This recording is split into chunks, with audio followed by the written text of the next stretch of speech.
The game never stops, and neither do we. This is Morning Espresso from the SDH Network. It's Tuesday. I'm Jason Longshore. Before we get into it, quick word from our sponsor. This episode of Morning Espresso is presented by Oglethorpe University. At Oglethorpe, small classes lead to big opportunities. With a nationally recognized core curriculum, strong pre-professional programs, and a growing athletics profile, Oglethorpe prepares students to lead, to think critically, and to compete. You can learn more at oglethorpe.edu. Now, let's get into it. You know, we're around the corner from everywhere, and we're going to start in Europe. The UEFA Champions League is back tonight for Matchday 7 of 8 in the league phase. This is where things start to get real. 2 match days left. The top 8 go straight to the round of 16. 9th through 24 go to a playoff round that nobody wants. Nobody wants to add 2 extra games to their calendar. Below that, Europe ends. Arsenal, they arrive as the one constant in this competition so far. 6 wins, 6 matches. The only perfect team left. They go to Milan to face Internazionale. They need just a point to secure automatic qualification and possibly complete the first perfect league phase in the history of the new format. Inter, meanwhile, are 6th in the table. They're trying to avoid 3 straight Champions League defeats for the first time in their modern era. They're also trying to avoid falling into that playoff round. They're missing some key pieces. They're under a lot of pressure. And they're hosting the team that has not even blinked yet. Behind Arsenal, the table's pretty crowded. Bayern are almost secure. Manchester City, PSG, strong positions, but it's not fully settled. Then there is Real Madrid, where nothing is settled. They're in 7th place. They're level on points with Liverpool, who are just outside the top 8. Real Madrid are hosting Monaco. New manager, Alvaro Arbeloa, is taking charge of his first Champions League match. Kylian Mbappe facing his first club. No margin for error, and we've already heard the whistles out of the Santiago Bernabeu. What is it going to be like if it doesn't go well in Champions League, where Madrid really defines itself? A lot of pressure on Real Madrid, a lot of pressure on Kylian Mbappe, Jude Bellingham, Vinny Jr., all of the key figures at Real Madrid. We'll see how it gets handled. There's also an American storyline running through this round in that match, with Folarin Balogun leading Monaco at the Bernabeu. He is the first American to score in 3 consecutive Champions League matches. Monaco need 1 point from their final 2 matches to have a strong chance to get into those playoff spots. Balogun has been really clear on what this moment means to him. This is not a sightseeing trip. He's not like, oh, this is really nice to be at the Santiago Bernabeu. I don't think Folarin Balogun sounds like that, but anyway, you get my point. This is a mission for him and for Monaco, a huge opportunity in Madrid. In Norway, Manchester City, they go to Bodo Glimt knowing that a win would almost lock up a top 8 finish. Phil Foden is available, even though he's playing with a fractured hand. Erling Haaland returns to his home country. He's returning north of the Arctic Circle, looking to be the first Norwegian to score against a Norwegian club. It's the kind of trip that, you look at it on paper, you're like, Manchester City has more talent than Bodo Glimt. It's never easy to go there and get results. Round 7, it's not about the spectacle of the competition. It is about accumulating points, accumulating another clean sheet maybe for Arsenal. They've been great defensively in this tournament. Accumulating some more goals for Kylian Mbappe. He has been scoring at will, it seems like, this season for Real Madrid, but that hasn't fixed everything for them. A lot of big battles in the midfield that will tilt the whole qualification setup. I feel like where the table is right now is nowhere near where it will finish after 2 more games. Games today, games on Wednesday, the numbers will start to decide at the end of this round really who's got a shot, who's in control, who is in danger. This is when the Champions League gets really interesting, especially in this new format, which I'm a big fan of. I like the expanded league phase, and I like the giant table as opposed to the groups. It's working. Last year, the final match day was chaotic with things changing on a regular basis. I think this round could also be pretty chaotic. Really looking forward to watching these games on Paramount+. Let's bring it back home for our next story. It's a much quieter one on the global landscape, but it is potentially a historic shift in American college soccer. The NCAA Division I Men's Soccer Oversight Committee meets on January 28th next week to review a proposal that would fundamentally reshape the college calendar on the D1 men's side. If it moves forward, the first new season under this model would be 2027-2028. So this season in 2026 would be the same. At the heart of the proposal, it's a split season model. This has been talked about before. It's a full school year model is maybe the better way to put it, but there would be a winter break. Not a shock there. Late August preseason, September through November matches that count, a winter break, then a February training camp, and then games at the end of the month through April, NCAA tournament moving into April and May. About the same number of games, same 132-day window, 25 matches and exhibitions. But what it does is instead of cramming it all into 3 months, it spreads it out. So you get more training time, I think more development time, better for the academic side, obviously. You're not piling 2 games a week for 3 months on these guys who are trying to go to school as well. It spreads it out. Now, I do think there is an opportunity here to add a larger window, but that's a different conversation that can come later. I've liked this idea since it was proposed. It mirrors the recommendations of the U.S. Soccer Next Gen College Soccer White Paper that came out in October. The fall-only season is too congested. Players are overworked. The academics suffer. The development suffers. The physical health suffers. The full academic year rhythm is just much better. You have fewer midweek games, so less travel. You have longer recovery windows. Just better alignment with the professional calendar, especially with MLS going to this calendar now. And I think it creates a more intentional role for college soccer in that American development pathway. Yeah, it's unique for us. Other countries don't have this as really a part of the development pathway. Here we do, and we should take advantage of it.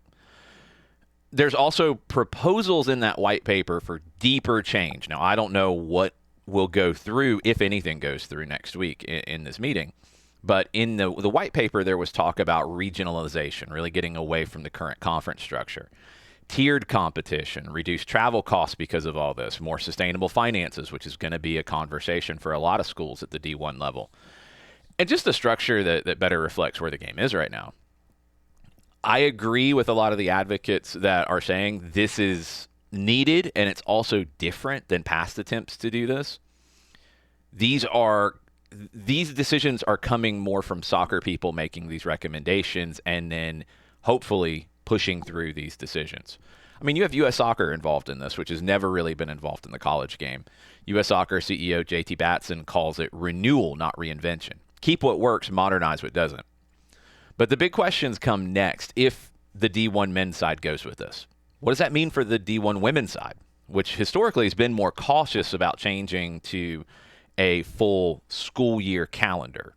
They have not been driving that change, that proposal for change. Will they go along with it, or will you see D1 programs that have different calendars on the men's and the women's side?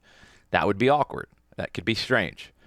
What does it mean for Division II, Division III in the NCAA structure? What does it mean for NAIA? What does it mean for the junior colleges? What does the rest of the college soccer ecosystem do if this happens? What will the ripple effects be? No idea. Right now, it kind of is a scheduling proposal, but I think if this goes through and it works the way that I think it can, it's a generational shift in how college soccer truly fits into the American player development model and structure. It wouldn't just be something that is part of it. It would be a fundamental part of it. And it could be a very valuable part of it. It's going to be fascinating. I am really intrigued by this. I think it is a good idea. I am in full support of it, and I would like to see the women's side go along with it. The question for me, especially as we here at the SDH Network work a lot with D2 schools, with D3 schools, with NAIA schools, what would it look like across the board? And then what would it look like for all of the D1 schools? You know, is this just your Power 4 schools, or are we talking about your mid-major D1 schools? Are they going to be able to go along with this? Are you going to see some schools say, you know what, this is asking too much. We can't do that.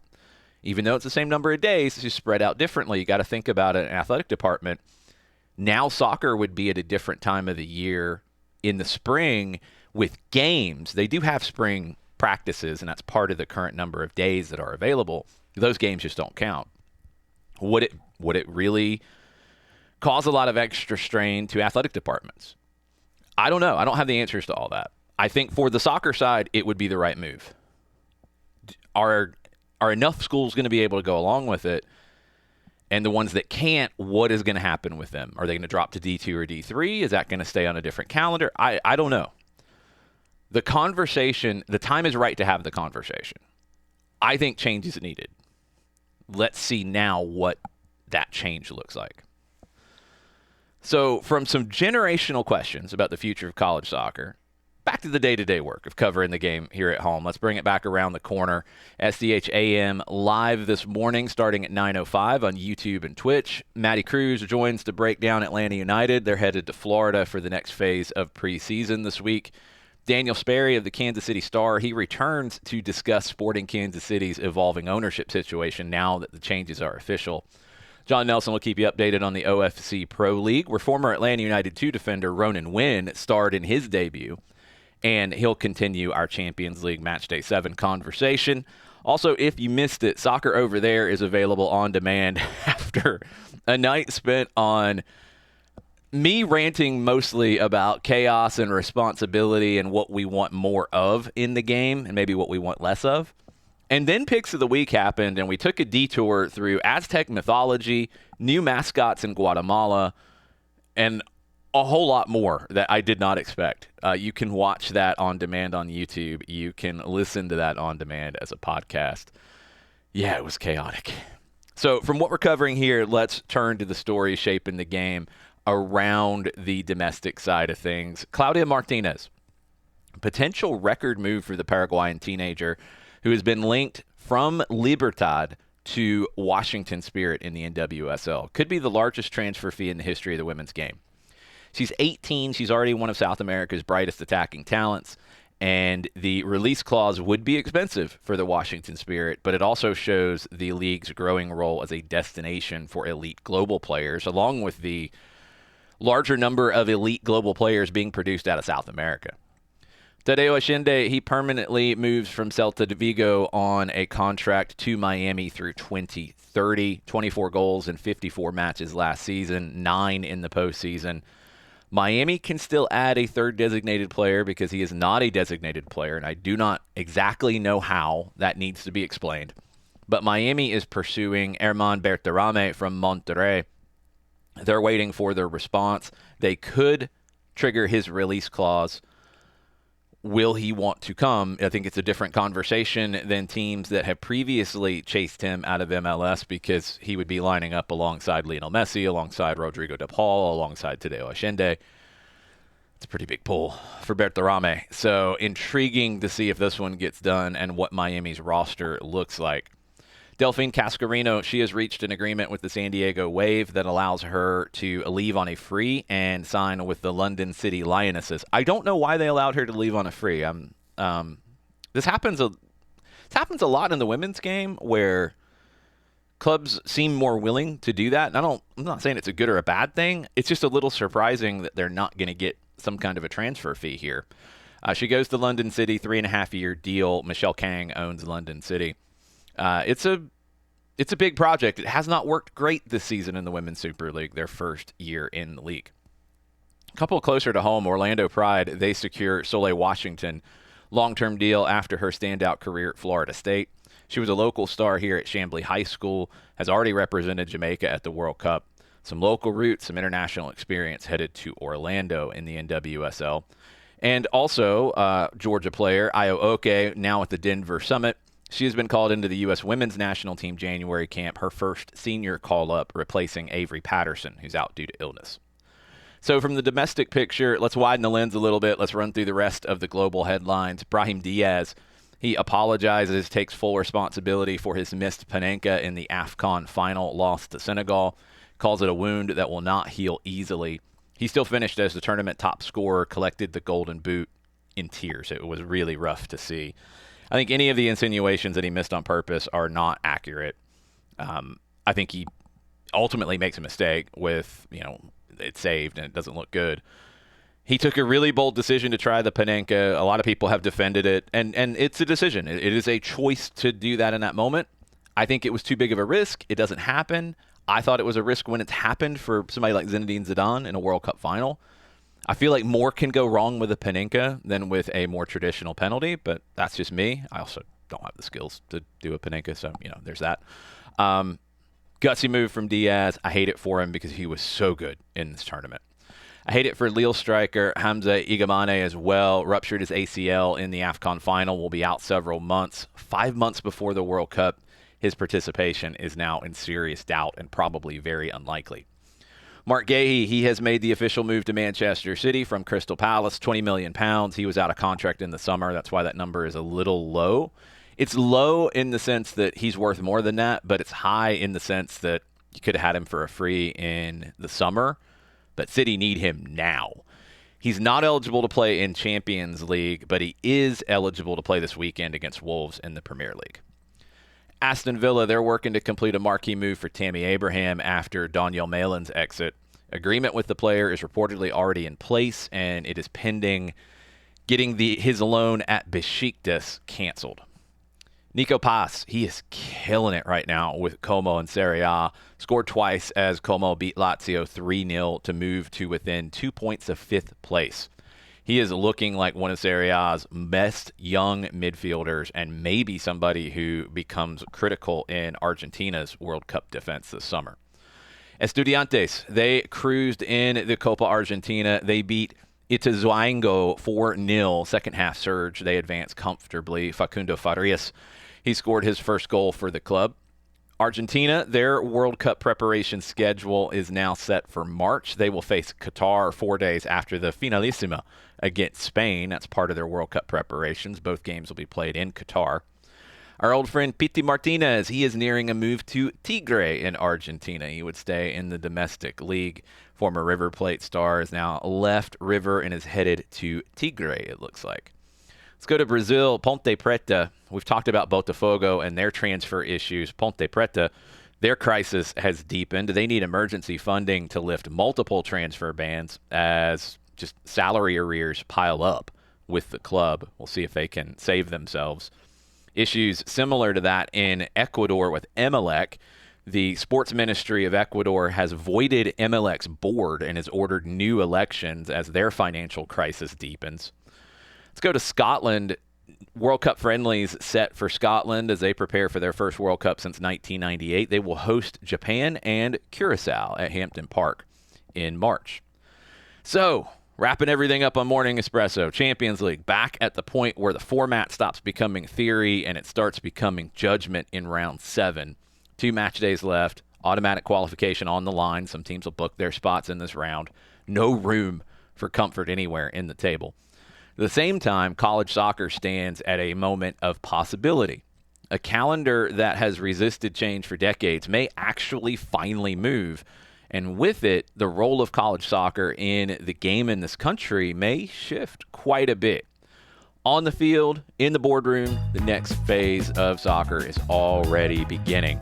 Enjoy all the matches today on Paramount Plus and Champions League. Lots of games from around the world as well on all of your various streaming platforms.